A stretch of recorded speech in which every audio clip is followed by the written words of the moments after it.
How you doing today? This is Tommy with Urban Homestead down in the Crooked River Woodworks and Forge blade smithing area today. I'm going to work on, I got a profile cut out here. It's already been heat treated. It's ready to do the grind on it. I started waiting to grind on these really thin chef's knives until after I do the heat treat, because I was just having all kinds of crazy warpage problems with these things. So just use a 36 grit to start hogging here, and seems to be working out pretty good. I just got this little guy, and it's got a nice taper on him. Going to be razor sharp when I'm done, so give me a second to get all my safety stuff on, and we'll get right to grinding here. Alright, here we go.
Alright, so here's where we're at right now.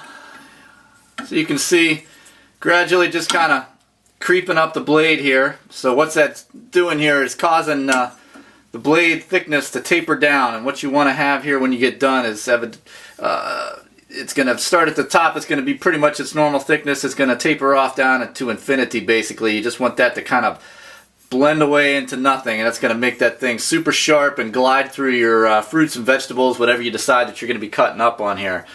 One of the things I want to point out, I kind of modified my tool rest on this thing.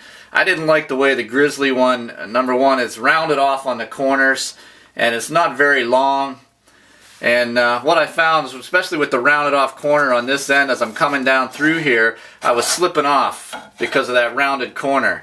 So I welded on a piece of D2 tool steel and made it a little bit longer, and I'm just trying this out right now. I've already got some other modifications I think I want to make to this thing, so I just kind of tacked it on here, and that way I can remove it if I want to. But basically what you're doing is you're getting this thing lined up here and you're sliding it across.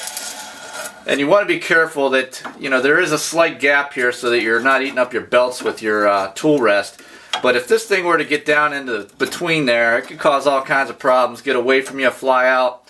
You definitely want to make sure you're aware of that as you're grinding. So you're just basically gliding across, then I switch sides, come across this side, and thin this guy down. So hated to bore you with all the passes that you go back and forth with here, so I kind of took a break here to show you where we're at, and I'll get back to it here. We're still grinding with 36 grit.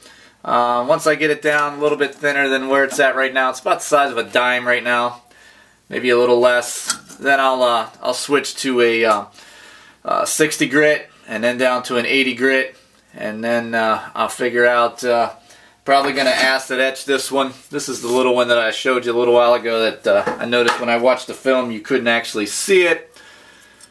It's getting rusty already just from sitting here. And one other thing I wanted to point out, you guys can't really see it, but every time I make a pass, this blade starts to heat up, and it's real important now that the blade's been heat treated that I don't overheat this thing. And I quench it in water every time I run a pass usually here, and it gets more and more important as the thinner the blade gets, because it gets easier and easier to heat it up. So you also don't want to stall out too long in any one spot. That heat will creep in through there and it'll burn you, and you'll see if it turns that purplish color right here, you just ruined the heat treat on that knife. So you got to be real careful of that. Alright, I'm going to get back to it, and we'll be back here in a bit. You know